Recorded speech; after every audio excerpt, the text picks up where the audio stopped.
Hello दोस्तों, हाय। आप सब कैसे हैं? दोस्तों, आज एक रिएक्शन वीडियो बनाने वाले हैं नीतीश सर का। नीतीश राजपूत जो यूट्यूबर है, बहुत अच्छा वीडियो बनाते हैं। तो उनका एक reaction video Ajit Doval sir, जो हमारा एनएससी का जो हेड है, अजीत डोभाल सर, उनका पर एक वीडियो बनाने वाले हैं। उनका बायोग्राफी बायोग्राफी मतलब क्या है कि उनका हिस्टोरी क्या है, मतलब कैसे वो मतलब इतना पावरफुल आदमी बने। हमारा इंडिया में वो डिफेंस ये में हमारे सिक्योरिटी में उनका क्या योगदान है, इसके बारे में थोड़ा पता करेंगे। तो दोस्तों, चैनल फर्स्ट टाइम चैनल को सब्सक्राइब कीजिए और वीडियो अच्छा लगा तो वीडियो को लाइक कीजिए, ज़्यादा शेयर कीजिए और कमेंट जरूर कमेंट करके बताएं वीडियो कौन सा पार्ट अच्छा लगा, क्या आपका सुझाव क्या है। तो चलो दोस्तों, देखते हैं वीडियो। अजीत डोभाल ही इन सब के पीछे थे और इन्होंने ही पीडीपी पार्टी बनवाई कश्मीर के अंदर। यूपीएससी का पहला अटेम्प्ट दिया और पहले ही अटेम्प्ट में यूपीएससी क्रैक कर दिया। और अजीत डोभाल की जो वाइफ थी, उनको तक नहीं पता था कि जिनके लिए वो खाना बना रही हैं वो मिलिटेंट हैं और वो उनके घर में बैठे हैं। डोभाल जो हैं वो दाऊद इब्राहिम को इसलिए पकड़ना चाहते थे ताकि वो पावर में आ सकें। मोदी जी ने अजीत डोभाल को गुजरात में इनवाइट किया। कांग्रेस बिल्कुल भी खुश नहीं था अजीत डोभाल से और इसका नुकसान आगे चल के अजीत डोभाल को होता है। अजीत डोभाल आतंकियों को काउंटर करने के लिए ऑफिशियल पोस्ट पे हैं। दूसरी तरफ उनका बेटा एक पाकिस्तानी के साथ बिजनेस कर रहा है। कांग्रेस के जयराम रमेश को अजीत डोभाल के बेटे विवेक डोभाल से माफी मांगनी पड़ती है। अजीत डोभाल आरएसएस के एकनाथ रानाडे की ऑर्गेनाइजेशन विवेकानंद केंद्र की मदद से अजीत डोभाल दिल्ली के होटल में छोटा राजन के इन शूटरों के साथ बैठ के प्लानिंग कर रहे थे। इसी टाइम पे अरविंद केजरीवाल, किरण बेदी, अन्ना हजारे, ये सब अजीत डोभाल के साथ में मिलकर सेमिनार करते हैं।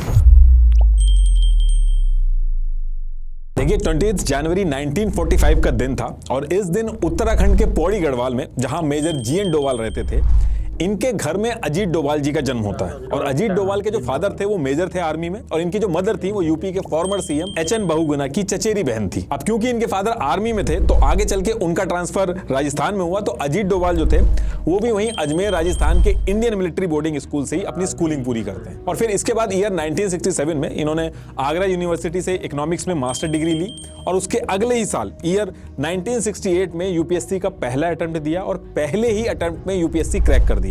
उस समय ये 22 साल के थे। अब आईपीएस में सिलेक्शन होने के बाद इनकी ट्रेनिंग वगैरह हुई और उसके बाद ये केरला के कोट्टयम डिस्ट्रिक्ट में एएसपी बन जाते हैं। अब जब ये एएसपी बने केरला में, तो उसके कुछ ही दिन बाद 28 दिसंबर 1971 को एक ऐसा इंसिडेंट होता है जिसकी वजह से अजीत डोभाल बहुत ही कम टाइम में फेमस हो जाते हैं। एक्चुअली हुआ क्या था कि केरला की कन्नौज डिस्ट्रिक्ट के थलासेरा में इस दिन नूर जहां एक होटल था, वहां पे फर्स्ट फ्लोर से एक आदमी ने जूता फेंक दिया था और इसको लेके दो रिलीजियस ग्रुप में लड़ाई हो जाती है।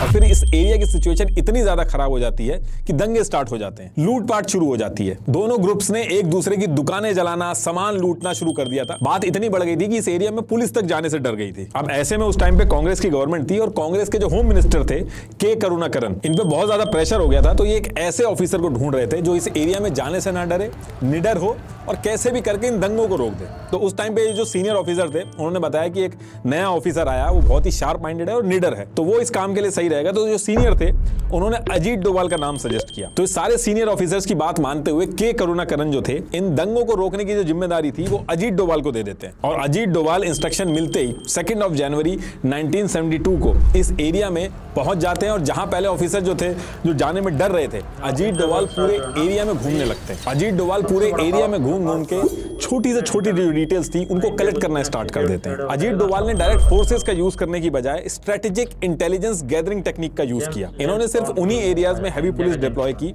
जहां से सारा का सारा ये जो दंगे हो रहे थे उनका कोऑर्डिनेशन चल रहा था। और ये करने के बाद इन्होंने लाठी डंडों का यूज करे बिना इन्होंने क्या किया, इन्होंने जो दोनों ग्रुप्स के जो लीडर थे, जो लीड कर रहे थे इस पूरे दंगों को, उनको आइडेंटिफाई किया और फिर खुद जाके उन लीडर से बात करी, नेगोशिएशन स्टार्ट करवाया। और इनसे बात करने के बाद इनको मेन रीजन समझ में आया कि लोग जो उनका सामान लूटा गया उसको लेके बहुत ज्यादा गुस्सा है। और इसके बाद अजीत डोभाल ने क्या किया, ये सारा सामान ढूंढने के बाद दोनों ग्रुप्स के जो सामान थे वो एक दूसरे के वापस करवाए। और ये जो दंगे थे जो इतने दिन से चल रहे थे, इनको एक ही वीक में बिना किसी वायलेंस के खत्म कर दिया। Farmer director general of police Alexander Jacob ने इन दंगों पे रिपोर्ट बनाई थी और जब ये रिपोर्ट वापस आई तो अजीत डोभाल की जो स्ट्रैटेजी थी उसकी काफी तारीफ हुई और ये काफी फेमस भी हुए उस टाइम पे।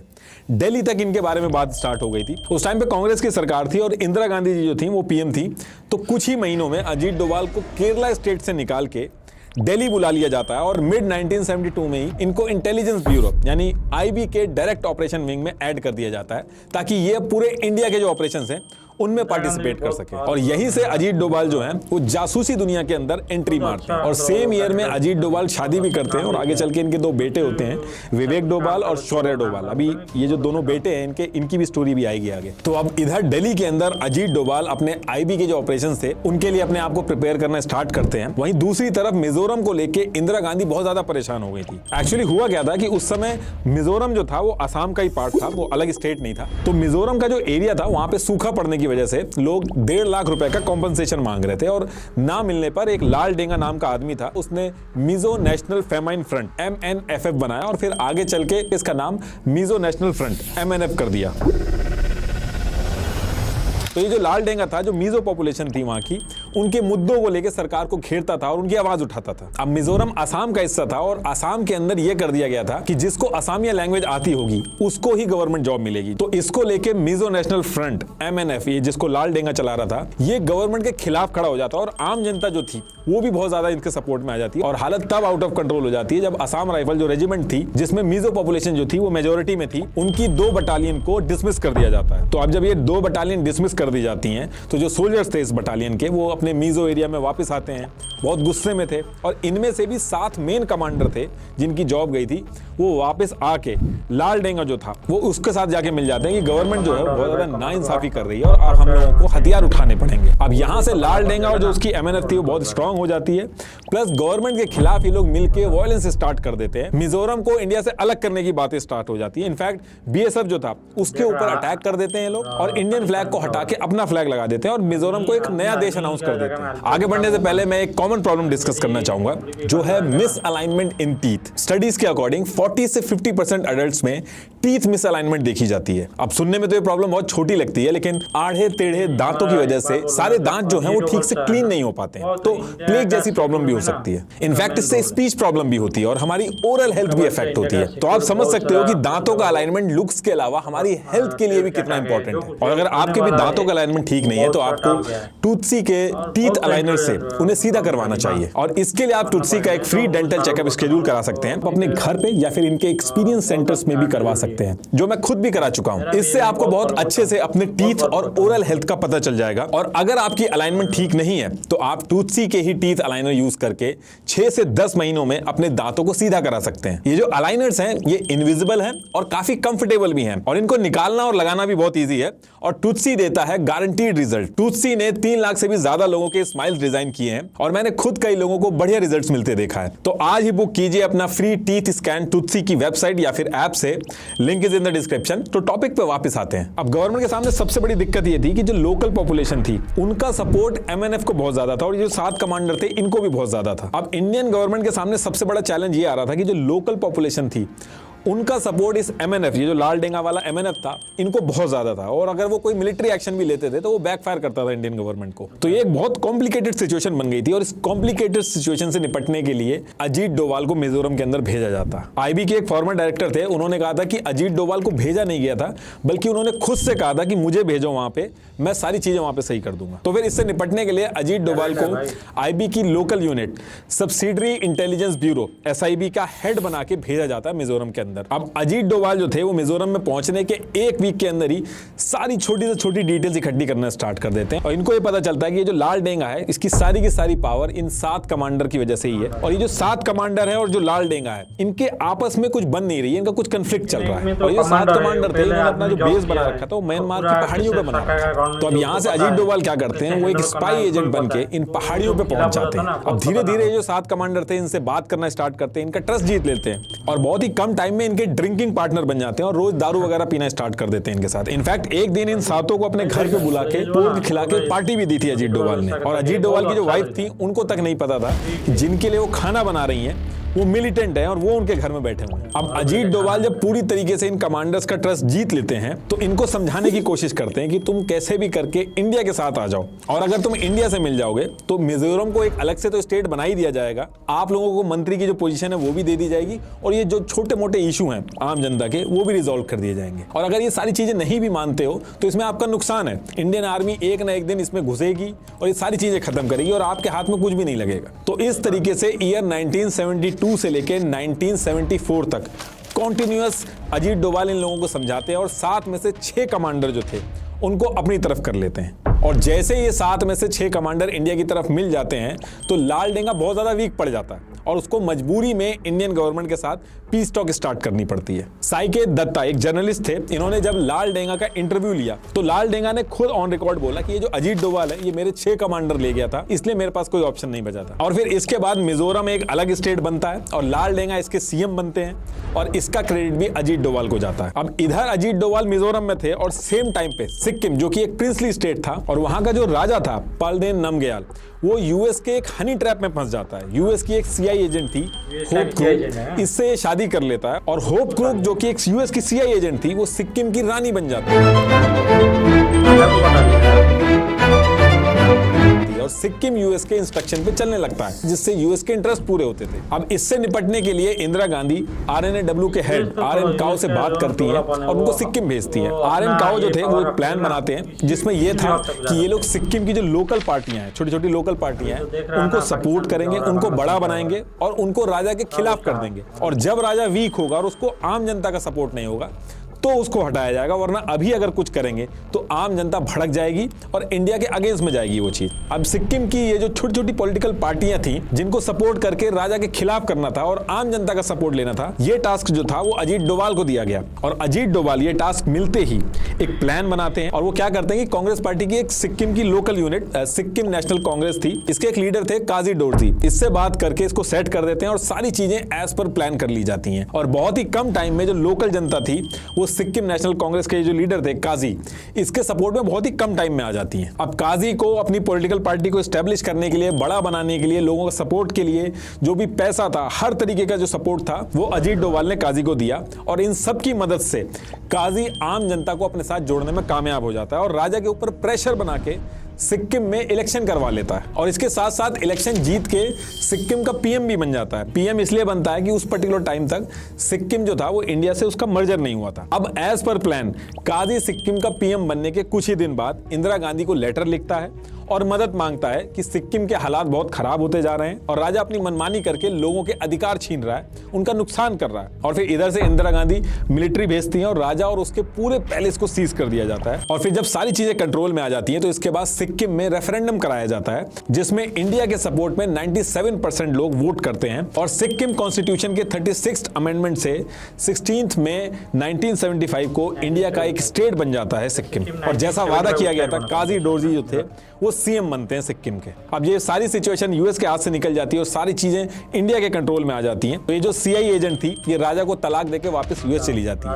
अब ये जो काम किए थे अजीत डोभाल ने मिजोरम और सिक्किम के अंदर बैक टू बैक, इसको लेके इनको प्रेसिडेंट पुलिस मेडल दिया जाता है जो कि जनरली 14 साल की सर्विस में दिया जाता है, लेकिन अजीत डोभाल ने ऐसा काम किया था कि इनके लिए एक एक्सेप्शन किया गया और 7 साल के अंदर ही ये अवार्ड इनको दे दिया जाता है। और इन दोनों इंसिडेंट के बाद अजीत डोभाल जो था वो एक बहुत बड़ा नाम बन गया था और बहुत ही कम टाइम में अजीत डोभाल इंडिया की नेशनल सिक्योरिटी स्ट्रेटेजी में एक की प्लेयर बन गए थे। अब मिजोरम और सिक्किम में जो हुआ था इसके बाद कुछ ऐसी सिचुएशन बनती है जिसकी वजह से अजीत डोभाल को पाकिस्तान जाना पड़ता है। एक्चुअली हुआ क्या था कि इस टाइम पे इंडिया ने न्यूक्लियर टेस्ट किया था। अब इसको देख के पाकिस्तान जो था वो फ्रांस और चाइना की मदद से न्यूक्लियर टेस्ट के लिए अपना काम स्टार्ट करता है, लेकिन फ्रांस जो था उसको थोड़े टाइम बाद पता चल जाता है कि पाकिस्तान न्यूक्लियर टेस्ट प्लान कर रहा है, तो फ्रांस पीछे हट जाता है, लेकिन चाइना पीछे नहीं हटता है। और इसी टाइम पे पाकिस्तान के जो ऑफिशियल्स थे वो back to back nuclear test के रिगार्डिंग नॉर्थ कोरिया भी जानने लगे थे। तो इसके बारे में जब इंदिरा गांधी जी को पता चलता है कि पाकिस्तान न्यूक्लियर टेस्ट की प्लानिंग कर रहा है तो इंदिरा गांधी ने आरएनएडब्ल्यू और आईबी की टीम को बुला के टास्क दिया कि पाकिस्तान ये जो कर रहा है इसका पता लगा के कैसे भी करके इसको रोको। और फिर इसके बाद बिना टाइम खराब करे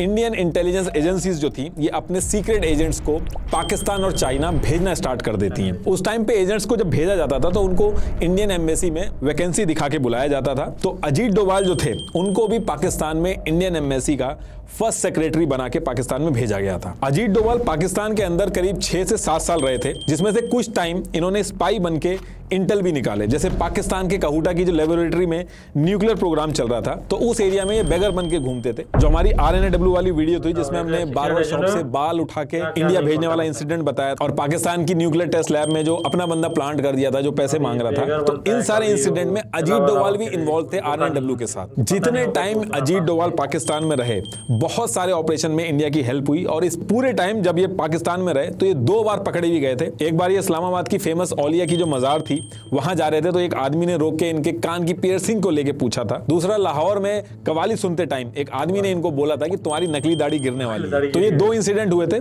और बाकी टाइम ये बैक टू बैक अपने इंटेल प्रोवाइड करते थे। अब इसके बाद इंडिया के अंदर भी बहुत सारी उथल पुथल चल रही थी। भिंडर वाले इंसिडेंट को लेके ऑपरेशन ब्लू स्टार हो चुका था और जिस तरीके से गोल्डन टेम्पल का नुकसान हुआ था इसको लेके सिख कम्युनिटी बहुत ज्यादा गुस्से में थी। गवर्नमेंट बैकफुट पे थी। इंदिरा गांधी जी की जान जा चुकी थी और इससे पहले की गवर्नमेंट को समझ पाती कुछ ही टाइम बाद ईयर 1988 में दोबारा से सेम इंसिडेंट होता है जैसे ऑपरेशन ब्लू स्टार के टाइम पे हुआ था कि मिलिटेंट्स गोल्डन टेम्पल के अंदर पहुंच गए थे। ठीक वैसे ही दोबारा ईयर 1988 में खालिस्तानी कमांडो फोर्स, भिंडर वाले tiger force of Khalistan, Babbar Khalsa के मिलिटेंट गोल्डन टेम्पल के रूम नंबर 14 में आके बैठ गए थे। और इस बार मिलिटेंट्स को पता था कि गवर्नमेंट अंदर घुस के ऑपरेशन नहीं कर सकती क्योंकि इससे पहले जो उसने ऑपरेशन किया था उसको लेके उसको बहुत खामियाजा भुगतना पड़ा था। तो इस टाइम पे राजीव गांधी PM थे, वो दोबारा से कोई भी गलती नहीं करना चाहते थे और उन्होंने कहा कि जो मिलिटेंट्स टेम्पल के अंदर घुस गए इनको कैसे भी करके निकालना है, सिचुएशन को कंट्रोल में करना है, लेकिन कोई भी गोल्डन टेम्पल के अंदर नहीं जाएगा, ना ही कोई अटैक करेगा। तो इधर ही जो सारी चीजें चल रही थी इसी टाइम पे अजीत डोभाल जो थे वो पाकिस्तान में थे और वो सारे इंटेल जो पंजाब से रिलेटेड थे वो बैक टू बैक पंजाब में जो एजेंसीज लगी हुई थी उनको भेज रहे थे। तो फिर जब ये डिसाइड होता है कि यहाँ पे इन लोगों को निकालना है, एक ऑपरेशन करना है,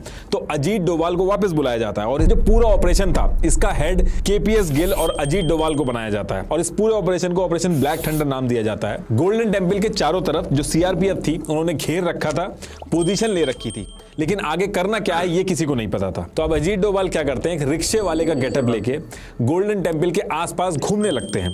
बैक टू बैक जितनी भी इंफॉर्मेशन होती है गोल्डन टेम्पल के पास में जाके वो सारी लेते रहते हैं। अब इसके कुछ दिन बाद अजीत डोभाल डिसाइड करते हैं कि गोल्डन टेम्पल के अंदर जाए बिना ये जो ऑपरेशन है, जो डिफिकल्ट ऑपरेशन है, इसको पूरा करना बहुत मुश्किल होगा क्योंकि अंदर जाए बिना, उनकी एग्जैक्ट लोकेशन पता करे बिना ये ऑपरेशन पूरा नहीं हो सकता। अब क्योंकि वो पाकिस्तान में पहले से ही रह चुके थे, उनकी उर्दू बहुत अच्छी थी, वहां का लहजा बहुत अच्छा था, तो वो अंदर जाते हैं, मिलिटेंट से जाके बात करते हैं और उनसे कहते हैं कि उनको पाकिस्तान की ISI ने भेजा है उनकी मदद करने के लिए। कई सारी चीजों पे मल्टीपल बात करने के बाद वो मिलिटेंट्स को कन्विंस कर लेते हैं कि वो पाकिस्तान से ही हैं और अंदर जाने के बाद वो उल्टा मिलिटेंट्स को बताते हैं कि इस पोजीशन पे ऑफिसर्स खड़े हैं और इस बार गवर्नमेंट बुरी तरीके से डरी हुई है और इस बार ये लोग कुछ नहीं कर पाएंगे। और ये सारी डिटेल जब उनको पता चल रही थी मिलिटेंट्स को तो वो बहुत खुश होते हैं कि इसी बहाने उनको गोल्डन टेम्पल के बाहर की इंफॉर्मेशन भी मिल रही है। तो ये सारी चीजें करके अजीत डोभाल जो थे वो गोल्डन टेम्पल के अंदर और बाहर आना जाना स्टार्ट कर देते हैं और मिलिटेंट्स को भी कोई दिक्कत नहीं थी। उनको लगता था कि ये जो आदमी है यानी कि अजीत डोभाल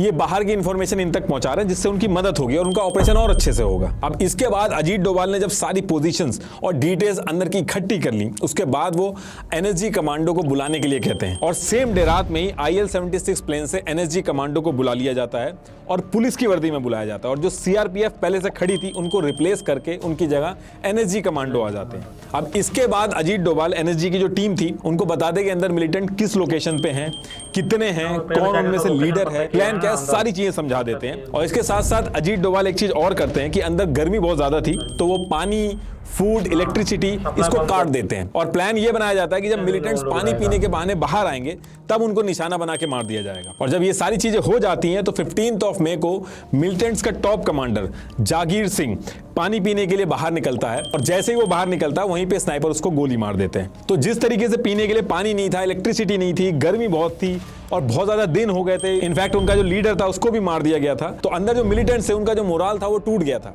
दूसरी तरफ अजीत डोभाल जो थे वो अंदर भी जा रहे थे और बाहर भी आ रहे थे। तो अंदर जाके उन्होंने मिलिटेंट्स को समझाया कि इस पर्टिकुलर टाइम पे सरेंडर करना सबसे बढ़िया डिसीजन रहेगा, बाकी सरेंडर करने के बाद हम आगे का भी नेक्स्ट प्लान बना सकते हैं। मल्टीपल डिस्कशन के बाद अजीत डोभाल इन सारे मिलिटेंट्स को सरेंडर करने के लिए कन्विंस कर लेते हैं और फिर 18 मई को सारे जो मिलिटेंट्स थे वो सरेंडर कर देते हैं। बिना हथियार के इतने लोगों को सरेंडर करवाना ये कोई आसान नहीं था और गलती से भी अगर थोड़ा सा भी शक हो जाता अंदर जब जा रहे थे अजीत डोभाल तो उनकी जान जाना तय था। लेकिन इतना बड़ा रिस्क लेके पूरे ऑपरेशन को अच्छे से करने के लिए अजीत डोभाल की बहुत तारीफ होती है। तो ये जो ऑपरेशन था इसको खत्म होने के बाद अजीत डोभाल जो थे वो ईयर 1992 में लंदन की एम्बेसी में भेज दिया जाता है उनको और कई सालों तक अजीत डोभाल वहीं पे रहकर अलग अलग ऑपरेशन में हेल्प करते हैं इंडिया की। और इधर इंडिया के अंदर ईयर 1998 में इंडिया में गवर्नमेंट चेंज हो जाती है और बीजेपी की गवर्नमेंट आ जाती है और इसके एक साल बाद यानी कि ईयर 24 दिसंबर 1999 में इंडियन एयरलाइन का प्लेन IC-814 नेपाल एयरपोर्ट से दिल्ली एयरपोर्ट जा रहा था। करीब 170 से 180 पैसेंजर थे और जैसे ही ये प्लेन इंडियन एयर स्पेस में पहुंचता है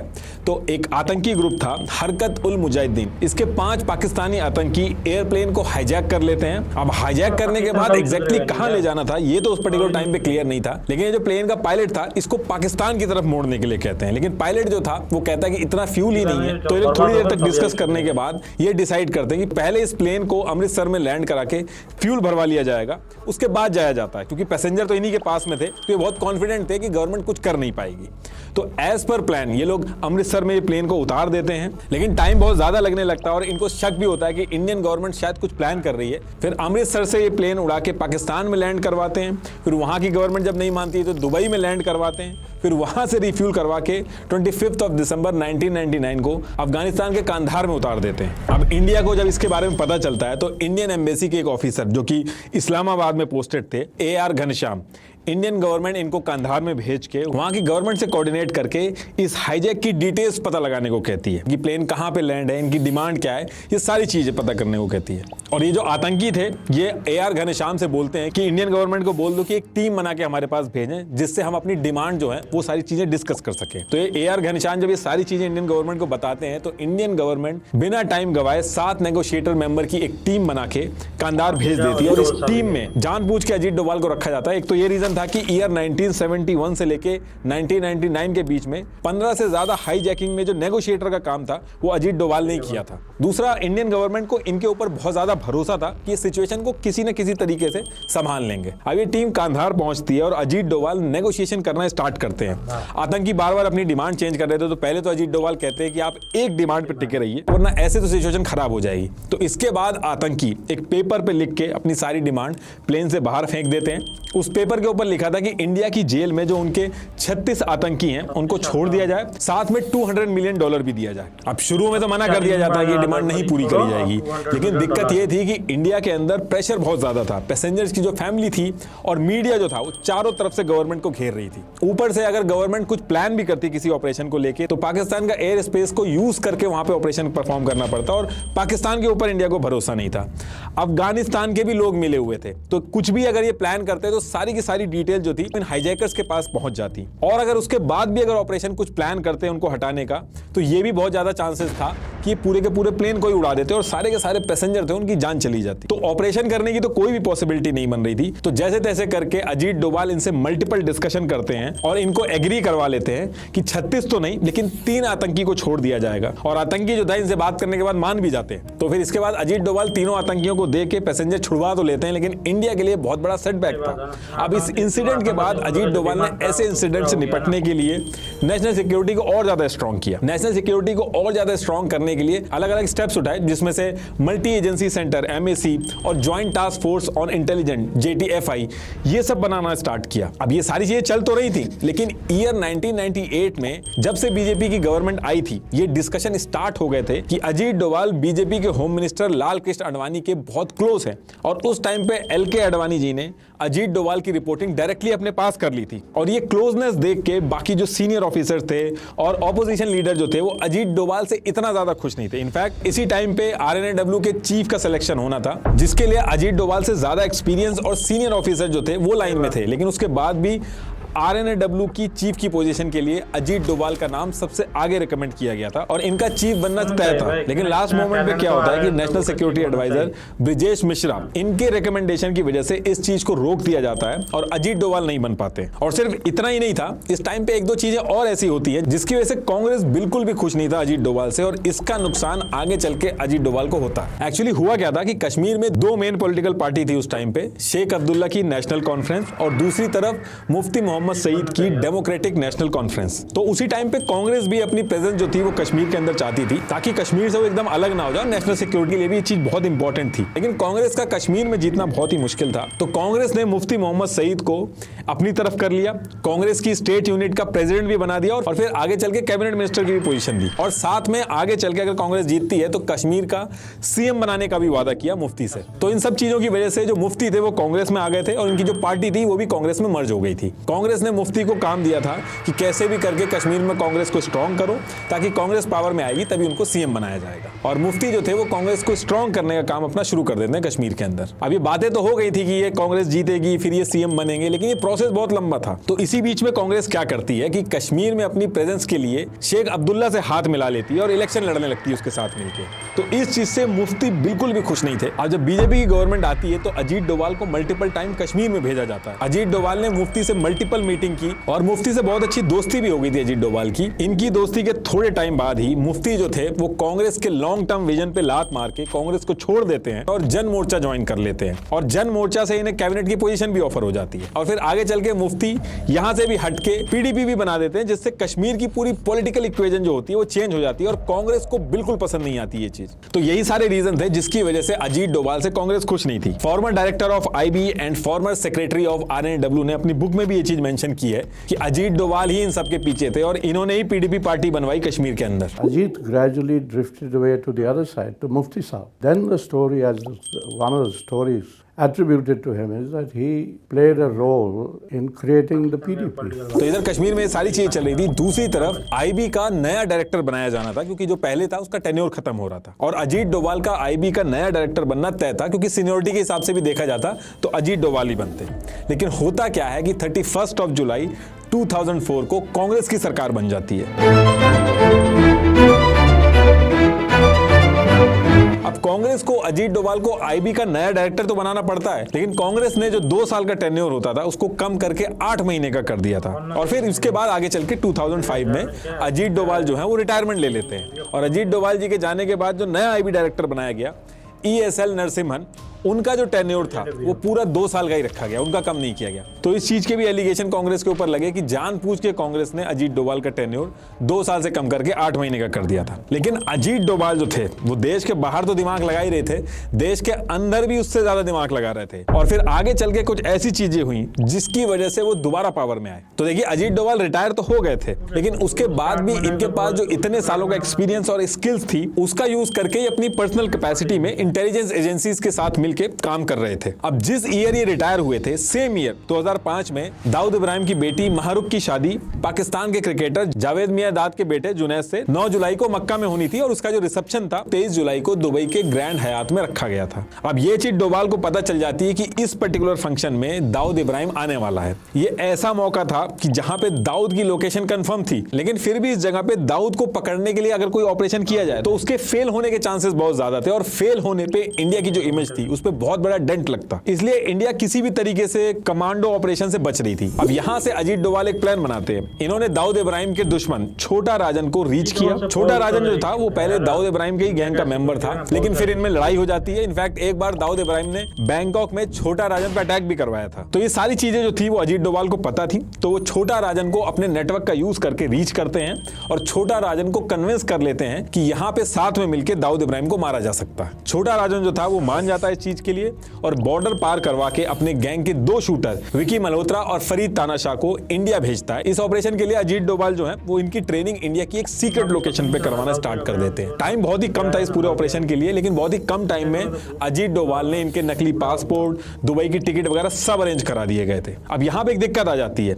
मुंबई पुलिस जो थी ये शूटर विकी मल्होत्रा और फरीद तानाशाह को पहले से ही पकड़ने की कोशिश कर रही थी और मुंबई पुलिस के कुछ सीनियर ऑफिसर को अजीत डोभाल के इस ऑपरेशन के बारे में पता चल जाता है कुछ लोगों का यह भी कहना होता है कि दाऊद इब्राहिम ने ही इस पर्टिकुलर चीज इन दोनों शूटरों के बारे में मुंबई पुलिस को बताया था ताकि इस चीज से निपटा जा सके। तो होता क्या है कि ये जो शूटर्स थे, दुबई भेजने से पहले अजीत डोभाल दिल्ली के एक होटल में इन शूटर्स को फाइनल ब्रीफ दे रहे थे कि जो वहां पे होटल होगा उसका लेआउट क्या है, बिल्डिंग कैसी होगी, कैसे एंटर करना है, मारना कैसे है दाऊद को, ये सारी चीजें समझा रहे थे। तो अजीत डोभाल दिल्ली के होटल में छोटा राजन के इन शूटरों के साथ बैठ के प्लानिंग कर रहे थे। इसी टाइम पे मुंबई पुलिस के क्राइम ब्रांच के डेप्यूटी कमिश्नर धनंजय कमलाकर और IPS officer Meera Borwankar same hotel में पहुंच जाती हैं और कहते हैं कि विकी और फरीद यहाँ पे नेताओं को मारने आए हैं, ये तो पहले से ही मोस्ट वांटेड हैं, इसलिए इनको हमें अरेस्ट करना होगा। अब यहाँ से अजीत डोभाल और इन लोगों में बहुत बहसा बहसी भी शुरू हो जाती है। अजीत डोभाल बहुत समझाने की कोशिश करते हैं इन्हें, लेकिन ये लोग मानते नहीं है। अब अजीत डोभाल उस पर्टिकुलर टाइम पे किसी ऑफिशियल पोजीशन पे नहीं थे, तो उनकी और नहीं चल पा रही थी। तो ये लोग इन शूटरों को गिरफ्तार करके ले जाते हैं और अजीत डोभाल के हाथ से जो बहुत बड़ी अपॉर्चुनिटी थी दाऊद को मारने की, वो छूट जाती है। अजीत डोभाल ने अपने सीनियर्स को फोन करके इसको रोकने की भी कोशिश की, लेकिन तब तक ये लोग गिरफ्तार हो चुके थे और न्यूज वगैरह में सारी बात आ गई थी। अजीत डोभाल इतना गुस्सा हो गए थे जब ये लोग शूटरों को पकड़ के ले जा रहे थे, उन्होंने आईपीएस मीरा बोरवानकर से कहा कि I will teach you a lesson. Dawood Ibrahim शुरू से ही अजीत डोभाल की हिट लिस्ट में रहे, उन्होंने अपने पूरे करियर में मल्टीपल टाइम ट्राई किया दाऊद को पकड़ने का और आज की डेट में भी वो चाहते हैं कि इसको कैसे भी पकड़ ले। हालांकि अजीत डोभाल के जो क्रिटिक्स हैं उनका यह मानना है कि डोभाल जो है वो दाऊद इब्राहिम को इसलिए पकड़ना चाहते थे ताकि वो पावर में आ सके, इस बड़े ऑपरेशन को अंजाम देके अपना नाम बना सके। अब अजीत डोभाल की इस पर्टिकुलर टाइम पे तो पावर बहुत कम थी, लेकिन इन्होंने अपने और ऑप्शन जो है वो भी एक्सप्लोर करने स्टार्ट किए और ऐसे एक्सप्लोर किए कि इंडिया की पूरी पॉलिटिक्स बदल के रख दी और तब से लेके आज तक ये पावरलेस नहीं हुए, अभी तक की पावर में। तो होता क्या है कि इस इंसिडेंट के 2-3 साल बाद ही ईयर 2008 में गुजरात के अंदर नरेंद्र मोदी जी सीएम थे और मोदी जी ने अजीत डोभाल को गुजरात में इन्वाइट किया कि यहाँ पे आके आप एक यूनिवर्सिटी खोलो इंटरनल सिक्योरिटी पुलिस साइंस से रिलेटेड, जिसमें ये सारे कोर्सेज भी हों। अजीत डोभाल गुजरात पहुंच जाते हैं और बोर्ड ऑफ गवर्नर बना के, जिसमें से एक बोर्ड ऑफ गवर्नर ये खुद थे, तो ये सारी चीजें बना के अजीत डोभाल जो है वो रक्षा शक्ति नाम से एक यूनिवर्सिटी खोल देते हैं गुजरात के अंदर। और फिर इसके एक साल बाद ईयर 2009 में अजीत डोभाल आरएसएस के एकनाथ रानाडे से मिलते हैं। एकनाथ जो थे वो उस टाइम पे तमिलनाडु के अंदर विवेकानंदा केंद्र नाम से एक ऑर्गेनाइजेशन है जो स्वामी विवेकानंद की टीचिंग्स को प्रमोट करती है, वो चलाते थे। तो अजीत डोभाल आरएसएस के एकनाथ रानाडे की ऑर्गेनाइजेशन विवेकानंद केंद्र की मदद से विवेकानंदा इंटरनेशनल फाउंडेशन VIF खोलते हैं। इस थिंक टैंक का ऑब्जेक्टिव था नेशनल सिक्योरिटी, डिप्लोमेसी और ग्लोबल अफेयर जैसी चीजों पे रिसर्च और एनालिसिस करके इंडिया को और स्ट्रांग और सिक्योर करा जाए। और ये जो विवेकानंदा फाउंडेशन थी ये सेमिनार वगैरह करते थे। कई सेमिनार में तो इन्होंने कांग्रेस के मुद्दों पे भी सपोर्ट दिखाया, जैसे देवयानी खोबरागाड़े इंसिडेंट था, बांग्लादेश लैंड इशू था, इस पे भी सेमिनार किए इन्होंने। अब ये जो विवेकानंदा फाउंडेशन थी इसकी एक और विंग थी इंडिया फाउंडेशन नाम से, इसमें यंग लोग ज्यादा थे जैसे राम महादेव, निर्मला सीतारमन, सुरेश प्रभु।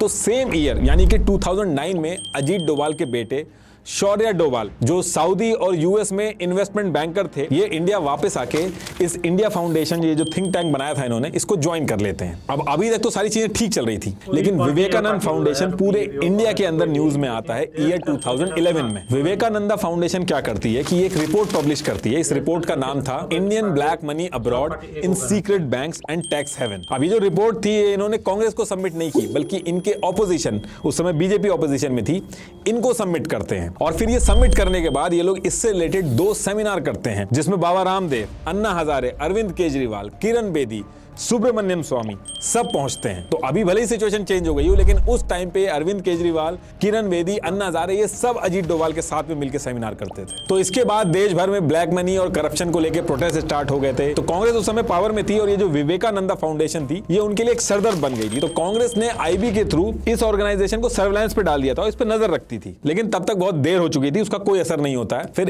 अप्रैल 2011 में अन्ना हजारे और अरविंद केजरीवाल सब इसी करप्शन को लेकर अनशन पे बैठ जाते हैं और पूरे देश में प्रोटेस्ट स्टार्ट हो जाते हैं। कल जो मीडिया के साथियों के साथ बदसलूकी हुई उस पे बस 2 मिनट के लिए अपनी बात रखने आया। ये गड़बड़ी फैलाने से तो ये तो जनतंत्र नहीं है, जिसके बारे में हर किसी को ऑलरेडी पता ही है। ये इतना बड़ा मूवमेंट बन जाता है कि आगे चल के कांग्रेस की सरकार भी गिर जाती है और फिर बीजेपी पावर में आती है। और बीजेपी जब पावर में आती है तो नेशनल सिक्योरिटी की जो सबसे बड़ी पोस्ट है NSA की, वो मिलती है अजीत डोभाल को। और बाकी भी जो इस फाउंडेशन से रिलेटेड लोग थे जैसे निर्मला सीतारमन, सुरेश प्रभु, इन सबको इंपॉर्टेंट पोजीशन मिलती है। अजीत डोभाल को NSA बनाया गया था तो उस पर बहुत हल्ला भी हुआ था, क्योंकि MK नारायण का अगर एक्सेप्शन छोड़ दें तो जितने भी NSA बने हैं वो IFS डोमेन से ही रहे हैं, लेकिन इसको साइड में करके भी अजीत डोभाल को NSA बनाया जाता है। और जैसे ही अजीत डोभाल एनएसए बनते हैं तुरंत जून 2014 में ही एक बहुत बड़ा चैलेंज भी आ जाता है इनके सामने। इराक में 46 इंडियन नर्सेस फंस गई थी। अजीत डोभाल इराक में पहुंच जाते हैं, तुरंत इन नर्स को वापस लाने की पूरी प्लानिंग डिजाइन करते हैं। इनफैक्ट म्यांमार हो, Uri surgical strike, Balakot air strike, यहां तक कि जो अभी आर्टिकल 370 तक है, हर ऑपरेशन में 2014 से लेकर अभी तक जितने भी ऑपरेशन हुए हैं अजीत डोभाल खुद प्लान करते हैं हर एक चीज। इंडिया की सिक्योरिटी से रिलेटेड कोई भी चीज हो, अजीत डोभाल की मर्जी के बिना पत्ता भी नहीं हिल सकता। अजीत डोभाल के एनएसए बनने से एकदम नई अप्रोच आई। जनरली कोई भी कंट्री होती है वो अपनी नेशनल सिक्योरिटी के लिए मेनली 3 स्ट्रेटेजी में से कोई एक फॉलो करती है, defensive, defensive offensive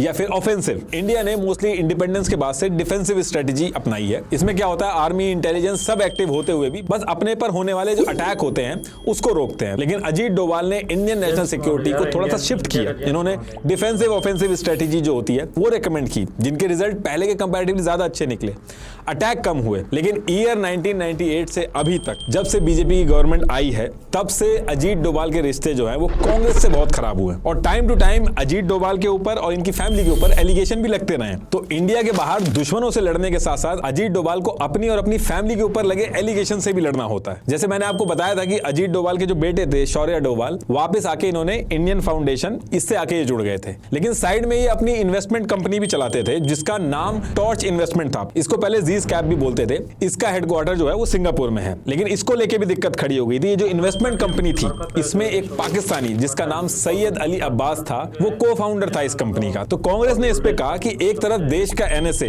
Ajit Doval आतंकियों को काउंटर करने के लिए ऑफिशियल पोस्ट पे है, दूसरी तरफ उनका बेटा एक पाकिस्तानी के साथ बिजनेस कर रहा है, तो ये देश की सिक्योरिटी के लिए बहुत ही बड़ा खतरा है ये। और बात यहां भी नहीं खत्म होती है। ये जो इंडिया फाउंडेशन थी ये टाइम टू टाइम सेमिनार करती थी और इसके जो स्पॉन्सर थे वो फॉरेन कंट्रीज की डिफेंस इक्विपमेंट बनाने वाली कंपनीज थी, जैसे बोइंग, इजराइल की मगल सिक्योरिटी सिस्टम लिमिटेड। तो इसको लेके भी अजीत डोभाल उनके बेटे को घेरा गया कि ये सिक्योरिटी रिलेटेड कंपनियां इनको क्यों स्पॉन्सर करेंगी, बिना किसी फायदे के तो ये करेंगी नहीं। तो इसका लिंक भी अजीत डोभाल और इनके बेटे से जोड़ा गया कि इन कंपनीज को फेवर किया जा रहा है, गिव एंड टेक रिलेशनशिप चल रहा है। अब यहां तक भी ठीक था, लेकिन अजीत डोभाल की असली दिक्कतें तब शुरू होती हैं जब कांग्रेस के जयराम नरेश ने प्रेस कॉन्फ्रेंस करके कहा कि अजीत डोभाल के दूसरे बेटे विवेक डोभाल ने जिस दिन नोटबंदी हुई उसके 13 दिन बाद केमैन आइलैंड, जहां टैक्स की कोई रोक टोक नहीं होती, वहां जाके GNY Asia hedge fund start कर दिया और इसका जो लिंक है वो पूरी तरीके से नोटबंदी से एस्टेब्लिश कर दिया। और ये जो सारी चीजें हैं ये कैरावन मैगजीन में भी छपी और जब पानी सर से ऊपर हो गया तो अजीत डोभाल ने जयराम नरेश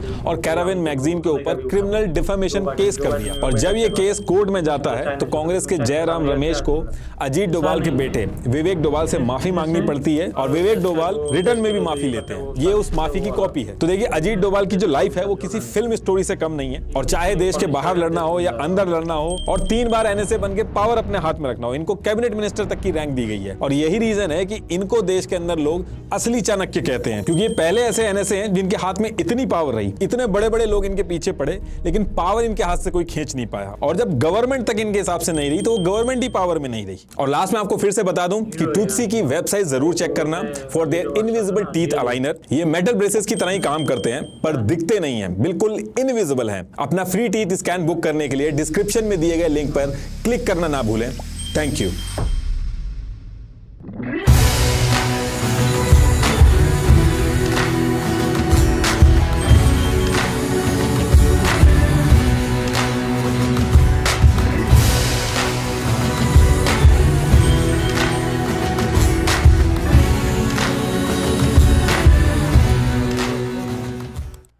वीडियो कैसा लगा, वीडियो कमेंट करके बताइए, लाइक कीजिए, ज़्यादा शेयर कीजिए। और नीतीश जी, जो नीतीश राजपूत जो सर है, उन्होंने वीडियो को बहुत अच्छा से एनालिसिस किया है और उनका हर वीडियो ना बहुत बारीकी बारीकी से एनालिसिस होता है और उसका पूरा प्रूफ जो डॉक्यूमेंट है ना वो पूरा अपना यूट्यूब चैनल वीडियो का लिंक डिस्क्रिप्शन में देते हैं, मालूम है।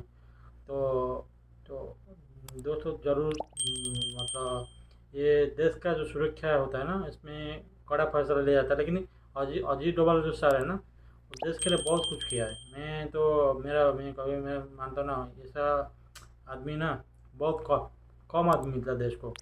इसको ना वो हाथ बदनाम नहीं करना चाहिए कभी भी। और मुझे कभी बहुत प्राउड फील होता है अजीत डोभाल सर का बात सुन के। आज बहुत कुछ सीखने के लिए मिला, उनका बारे में थोड़ा जानने के लिए मिला। तो दोस्तों, आपका राय कमेंट करके बताइए। थैंक यू दोस्तों, मिलते हैं नेक्स्ट वीडियो में। Children, bye bye.